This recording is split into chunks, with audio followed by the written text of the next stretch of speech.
Welcome Welcome. to Jinx. Welcome to Know What I Mean. My name is George. My name is Oscar. Yeah, this was good fun. I really love the little saying that we've got for this week. And it's just one of the ones that, it's one of those ones that feels very applicable. There's so many examples of it in life. And I love that because there's so much to draw from, and I think there's a lot of energy in it. I felt quite clear with this one. I feel like we had quite a strong narrative throughout the whole episode. It definitely didn't feel too meandering. It was quite like, I felt like we had some really just strong points that we went through. So I'm feeling I've got clarity after recording this episode. For me as well, I feel like I got a better understanding of this saying. Like I realized that it working on more levels than I had realized before. And I didn't actually really mention this in the episode, but I've really enjoyed having it as a quote kind of top of mind this week, because it does feel like one that's super practical to keep coming back to and making you take action and make the most of any opportunities, whatever they are, even if they're just little small things or getting things done. It's awesome, and I enjoyed it a lot. So I hope you enjoy it too. Well, let's get into the episode.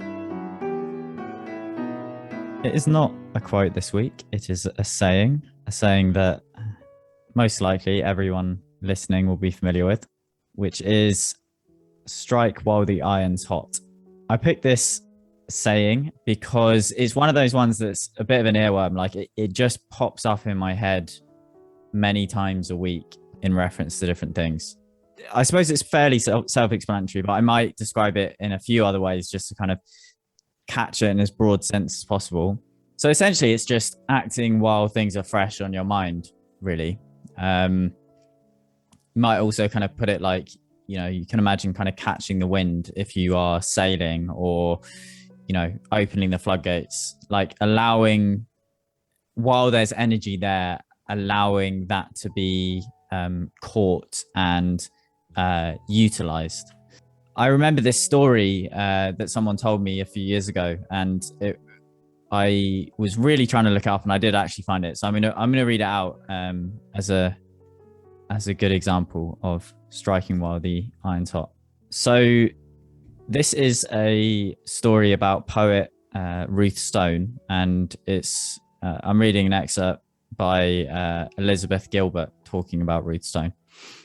As Stone was growing up in rural Virginia, she would be out working on the fields, and she would feel and hear a poem coming at her from over the landscape.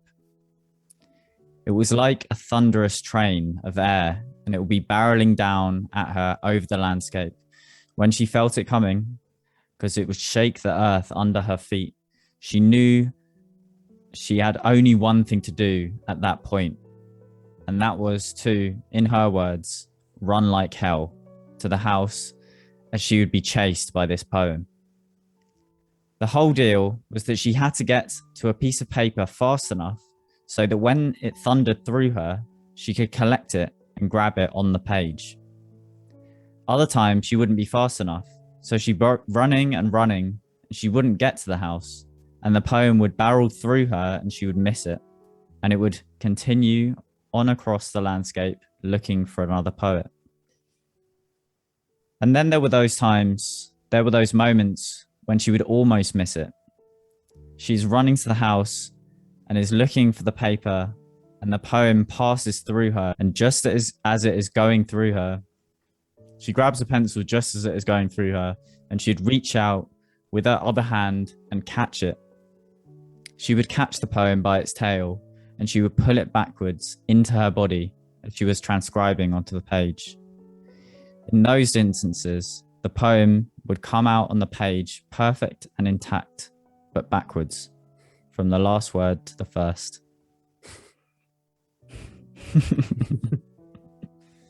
I love to think that last bit's true. Yeah. It'd be great if it was true. So yeah, I just thought this is a really beautiful story of really what this saying is pointing at, which is,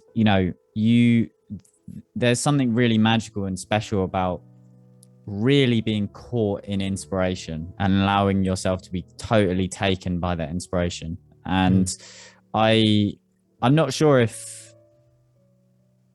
well, I'd really be curious from, you know, you as the listener and you, George, you know, to hear how relevant this feels, you know, in your life, because I don't know if it's partly being a kind of, if it's, I suppose I'm in a kind of creative situations a lot of the time, and inspiration, like my job's not kind of utilitarian where I'm just doing one thing, doing another thing. It's very like, I know exactly what the path is.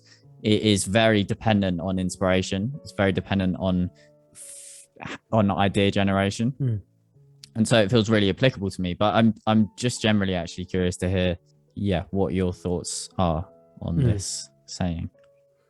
Yeah, I think the thing that I really get from this is about just not squandering opportunities, kind of not, because it can be easy to get into maybe a more passive mindset of like, you see something cool come up, you know, that you could do, something that you could go for, but you kind of, you know, maybe you're thinking like, maybe something else will come up, or maybe I should try another thing. And you can kind of end up just letting these things sort of float by and not really giving it the respect that it deserves, because it is really a fleeting thing, you know. It's good to have a mentality of like of abundance, and that, you know, you can always change things, you can always make your life better, etc. But there are actually a lot of times in life where there is one really great opportunity and you just need to seize it. And that's really what this quote means to me, is about, not just dillying around and kind of watching the iron slowly cool down. It's really about just going for it and not hesitating or second guessing what it is you're going to do. And it really is just a quote about action for me. And how might that look it like in your day to day? Obviously you're a creative as well, and you know, you make videos, and that's what you do with your time really. So do you find that catching the moment and doing things as you feel inspired does that come up for you? You know, actually what it makes me think of more in my daily life is things like, for example, there's a trip that my dad has got planned for going to Scotland. And I was thinking, it'd be hard to get the time off work, or, you know, because it's in the half term. And it's kind of like, I don't know, like, might be tricky. But then I thought, you know, like, you know, I haven't done a trip like this with my dad, and it'd be with all my other brothers as well. Like, I haven't done a trip like this for ages. And I don't know how many other opportunities there will be to do trips like this. Like, it's going to be less than once a year, and definitely less than that. And who knows, you know, how many chances I'll get to do this, you know, especially as my dad gets older, he's not as able to, you know, be active, because we're kind of going to be like walking and climbing and doing things like that. So I really thought with that, just to do it. Like, I'm just going to go on it. I'm going to work out.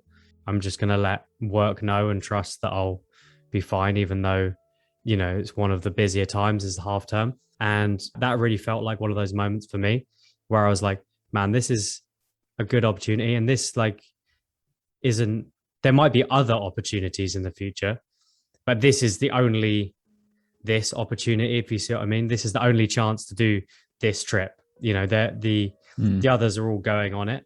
And if I just kind of go through and I'm like, it's going to be hard to get it off work, and then it will just pass me by. It's not hard for it to pass you by.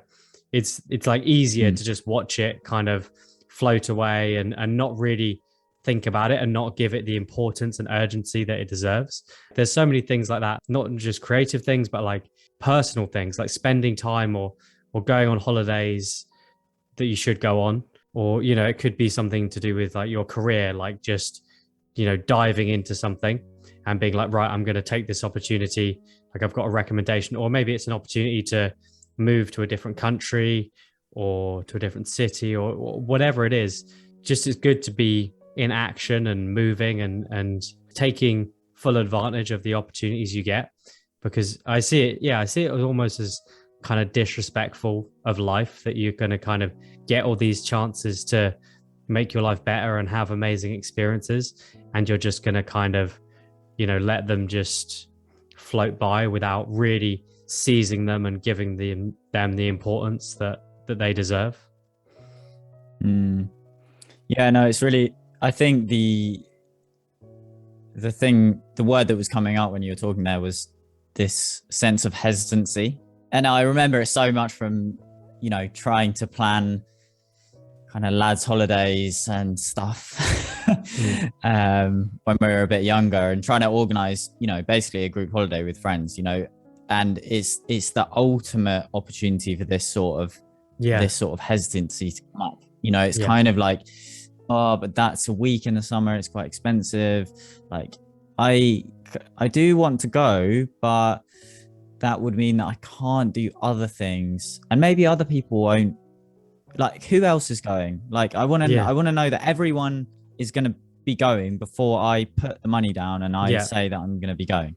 Yeah. And it's very much this one foot in, one foot out, and this sense maybe of safety of keeping your options open, but actually it means that it just doesn't happen. Oh.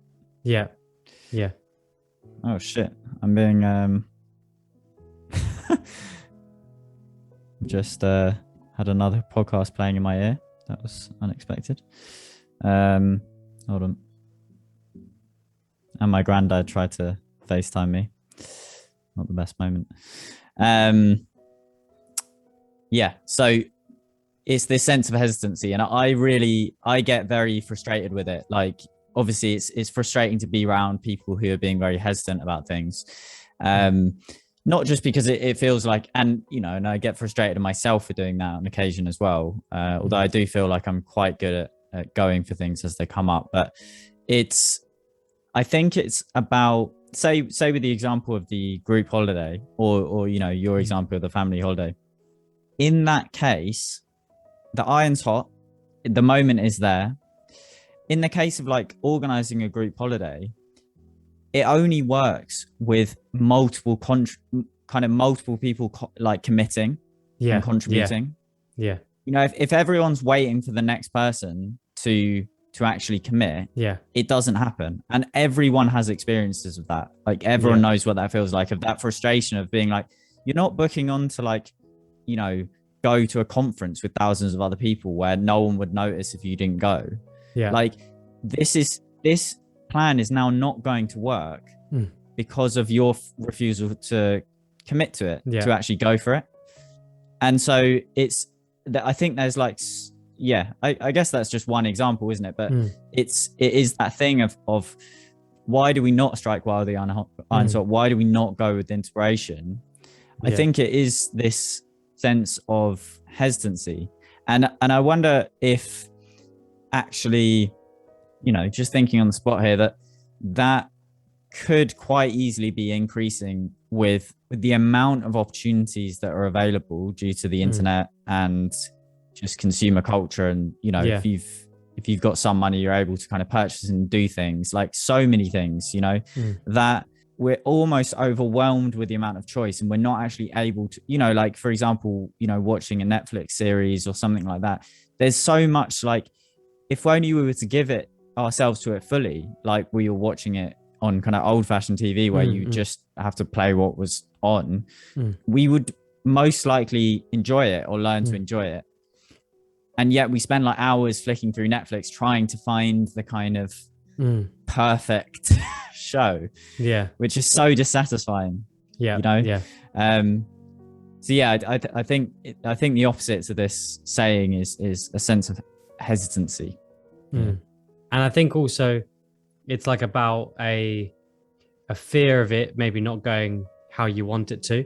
So obviously this is kind of a metalwork analogy. So say you're trying to craft a sword from a piece of iron, and you've heated it up in a furnace, and you've got it on the anvil, and it's kind of like, being like, but if I hit it and I mess it up, then it's like the sword's going to be broken, it's not going to work. Maybe it's not quite the best bit of iron. Maybe I can get a better one and heat that up as well. Like, it's just this kind of like dilly dallying and like not committing and trusting that commitment might go wrong, but that's something that you're willing to do. It's that choice, because you don't get the signed guarantee that if you go for this opportunity, you're not just going to fall flat on your face. Like, you don't have that guarantee. I think that really is where the lack of action comes in, because, it might not work out. When you might strike while the iron's hot and it ends up just not working and you wasted your energy, and, that's a possibility. Say if you're booking a holiday and you're like, right, I'm just going to get the tickets, and it might end up that it is literally just only you got tickets. Wasn't there a holiday where like actually happened. I was just thinking, I was actually thinking that. No, like, it wasn't. It wasn't you could just be with me, your friend. Like, it was you and OJ, wasn't it? Yeah. So you were both like, yeah, mate. We were both. Yeah. If we just commit and we just buy them, then everyone else will come. And then you two just ended up going on holiday. When you went to Barcelona, didn't you? Like, just the two of you. Yeah. Yeah, we still had a great time. Yeah, but exactly. It was quite a different Exactly. holiday than we were expecting. Yeah. But yeah, you can't wait. You can't wait for that guarantee, because it's not going to come. And I think that is really what the problem is, because you don't want to expend that energy and it go wrong. And to know that, it was just a waste of time, or it didn't work out, or you had a great opportunity and it just, you've always got the idea of, if there was an opportunity, you'd be like, oh yeah, I could have done this, or I could have done that. And you can have this kind of, it can fuel your ego. It can fuel it in a very ungrounded way of you feeling like, oh yeah, I could have done this. I could have, could have ended up, I don't know, in a relationship with this person if I'd wanted to. I could have got this type of job, but like, I don't want to be greedy, or like, what, do you know what I mean? Whatever it is, you can kind of find a rationalization for why you didn't take a certain opportunity. And you can just use that as kind of fuel for your ego, but like a very insecure and weak fuel that's not really based on your actual actions, but more just you building up a story of what you could have done and everything like that, and or what things are going to happen in the future, rather than just committing to things and something's going well, something's not going well, but just having that kind of discipline to live life and just do those things. Well, I guess what in this sense of not wanting to commit, either for fear of failure, or a lot of the time it is that you're worried that something better will come along and you'll miss that because of what you committed to. Yeah. And I guess what is left out of this equation is the striking, as in the wholeheartedness of actually just committing. That is usually the ingredient that makes it work. It's not that it's like there's this dormant activity or thing that you want to do. For example, with the holiday, it's not like there's this potentially incredible holiday that you may drop into, or you may not, depending on where you go or not. It's you saying, I'm really up for this. I really want to get this to work. That wholeheartedness and that striking is what makes the holiday. That's what makes the experience good. It's not a passive experience. It's the striking that is active. It's a thing in itself. So it's a chemical reaction between a set of conditions, i.e. the potential for the holiday, and you saying, I'm really up for this. I'm really up for this happening. That's what makes the experience. And I think people have some idea that they're able to just kind of passively float into something, oh, I'll just make that decision and then I kind of float into that thing. It's like, actually, no, it's the energy that you bring to that decision making. That's a large part of what makes it work. No, if you're kind of just floating around and waiting for a cool holiday to happen, and like, oh, now there's this awesome holiday, all of my friends are going, everything's great, and they've sent me the link to buy the tickets, and you just buy the tickets. Like, it's you're gonna miss out on so much if you're waiting for those things, because occasionally those things will happen, but it's just, out of your control, and you're just like a little leaf in the wind waiting for good fortune. And also not only good fortune, but like good fortune that you don't even have to capitalize on or work for.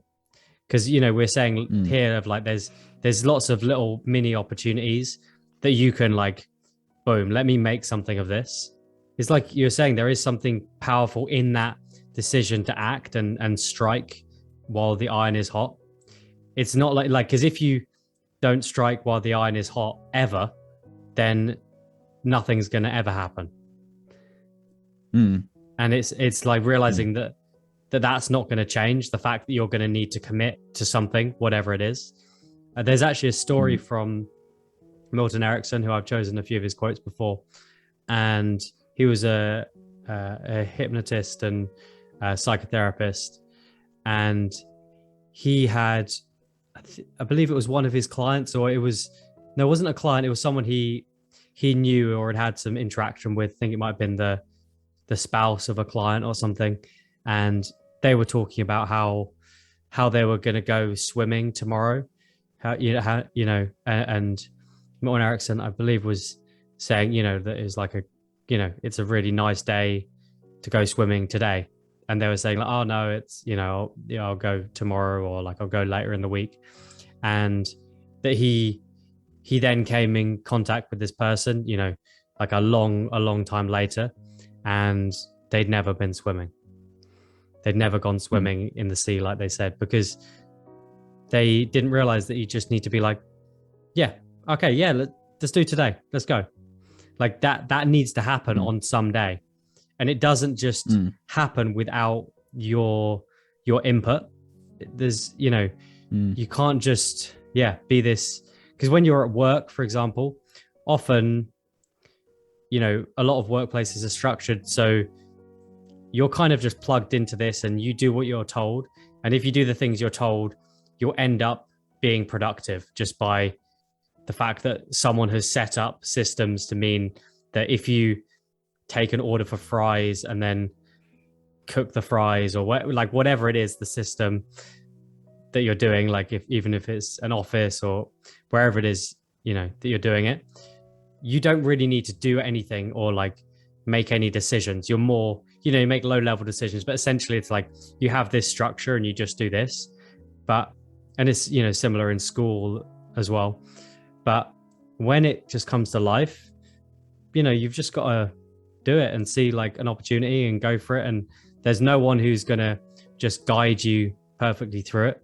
And I think that really is a big part of becoming an adult is just starting to really make those decisions and realize that if you want things to happen, just do it. Well, I feel a good example of striking while the iron was hot was you making the leap to go freelance with your creative work. It really felt like that was it. There's never the perfect time. You're never going to have a guarantee that you're going to be suddenly earning loads of money from it, or that, it's all going to work out. You didn't know that when you started, but you got to a position where you're like, you know what, this is a good spot. It's not like everything's perfect and guaranteed, but it never is going to be. So, it seemed like you were just like, right, well, if it's not going to happen now, it's never going to happen. And you just went like, boom, let's do it. And I thought that was a good example of it.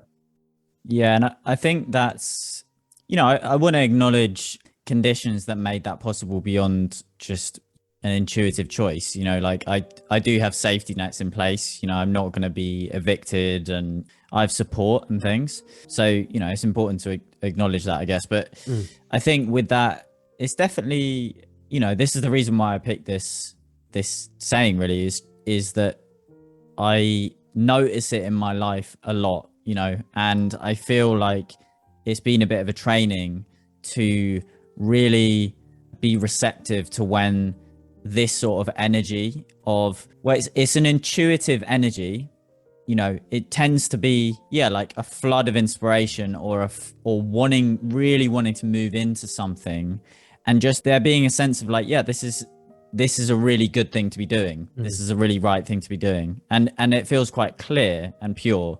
So when I chose to quit my job, it had been on in the background for a while, kind of running, but it really was just a case of like, one day I was at work and I'm like, yeah, this is over now.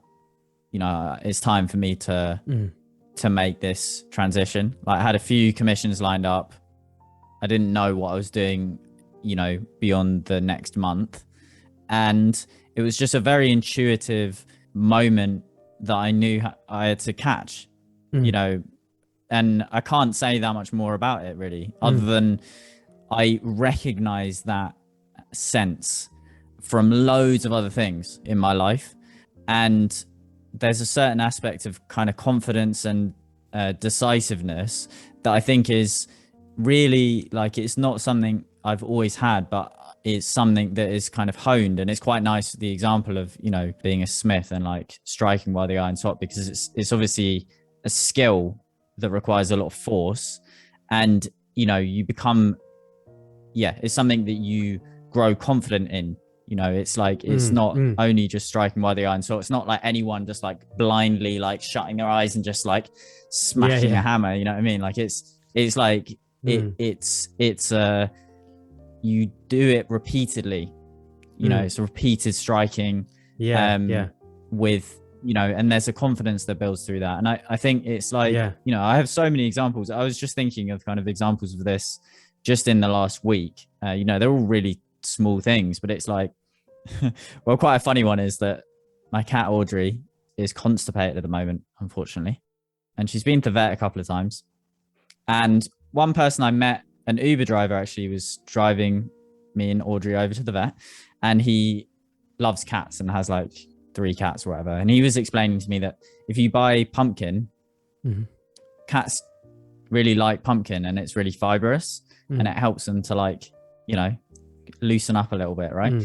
So it was like the other day, me and Imi bought some pumpkin, and pumpkin's kind of annoying to cut up. It's just like fiddly. You've got all the like gunk inside of it, and it's quite tough, you know. And we just got it back from the supermarket, and I was like, I know that if we don't do this now, literally while we're thinking about pumpkin and we bought this thing and it's out on the counter, that we're just gonna it's just gonna sit in the fucking fridge. We're just gonna put it off. You know what I mean? Just get and start chopping and blend it up, and let's just get this done right now. And, you know, we got it all sorted, right? And then now it's in the fridge. You know, it's just like such a weird but simple example of just like, you've bought this thing, it's on your mind, do it while it's on your mind. Otherwise it becomes this weird chore that you kind of just chuck, and, you know, it just goes to the back of your head, and you just don't end up getting it done. And then, you know, for example, like with this podcast, you know, after every recording session, I immediately do the little Instagram post and write everything up like right after recording, because I know that it's not necessarily what I want to do right then and there, because we've just been recording for an hour or two, but it's fresh. It's so fresh then, you know, and it's all warmed up and it's ready, and it's the perfect time to do it. Otherwise it just doesn't fucking get done. I do it last minute, or it doesn't get done at all. And it's like, that is striking while the iron's hot. And it's like, we all have moments like that all the time where we're like, I intuitively know this is the best point to do this. And it might not be the easiest thing to do, but it is I know that this is the right time. But we don't do it out for whatever reason, you know, but I hadn't realized actually how well the analogy works in that context, actually, because it really is like, say you've got this hot iron that's ready. It's ready there. You might be like, I can't be asked to make a sword now, or what, like whatever, or you're not, do you know what I mean? And you're like, I'll just do it later. But once it's there, it's hot right now. It's ready. Just do it. Because if that cools down, you still need to do it. But before you do it, now you've got to go and put it back in the furnace, leave it there to heat up and get ready. So it ends up taking more time and more of your kind of your willpower as well. So it's the same like with the pumpkin thing, or with doing the notes for the podcast afterwards. It's going to end up taking you more time if you don't do it straight away, because then you're going to go away, you're going to kind of forget about it. And then you need to, like, you know, warm it up as like go through, try and remember what we talked about the podcast. And, by that time, unless it's just before it's published, quite often I haven't finished editing the podcast. So you won't be able to listen to that yet. So you'd have to kind of try and remember yourself, or like listen back to your audio of it, or it would just be annoying. Like, what are you going to spend like another, half an hour to an hour listening again to refresh yourself, to try and get a nice, a nice summary of the podcast. It's just, it takes so much time to get warmed up again. And I hadn't realized quite how well the analogy works for just general tasks like that. The same with getting things done, which is like a productivity system that me and Oscar have both used, kind of fully used at some points. And I think both now at least have elements that we've learned from it that are habitualized, and that I think we'll probably both always do in how we're kind of manage our tasks and stay productive. But yeah, there's one thing that the guy David Allen talks about is, if any task that takes less than 2 minutes, you just do it instantly, because it's more work to save it and record it as something to do, and then go back and then be like, oh yeah, what was that task? Oh yeah, no, I need to do that. That takes more work than just like, if it's 2 minutes, it's much quicker to just get it done rather than to record it to do it later. And that's another great example of that in action. That feels like a good point to move on to next week's quote, don't you think, George? It does. Bear with me. Okay, so I've got a quote that actually does kind of tie into this a little bit, actually. And it's a Winnie the Pooh quote. I'm not quite sure if it's A.A. Milne or Disney. It's really hard to find the attribution for these quotes, but it's from the Winnie the Pooh universe. And it is as follows: you can't stay in your corner of the forest waiting for others to come to you. You have to go to them sometimes. So if you've got any thoughts about this quote and you want to share them with us, or the quote that we've just talked about, then send us a message on Instagram at knowwhatimean.podcast, and we'll have the link to the email as well if you want to send us a message there. So thanks again for listening. Hope you're enjoying the podcast as much as we're enjoying recording it. And if you are enjoying it and you want other people to enjoy these conversations too, then please do share it with them, because that's how we grow, and we want to reach more people. So thanks a lot for that. Thanks for everyone who's been sharing. It's nice to see that we're kind of growing. We've got consistent listeners that are enjoying the podcast, which is awesome. And that, more people are sharing and finding out about it. So thanks a lot, and enjoy your week. We'll see you next time. Peace.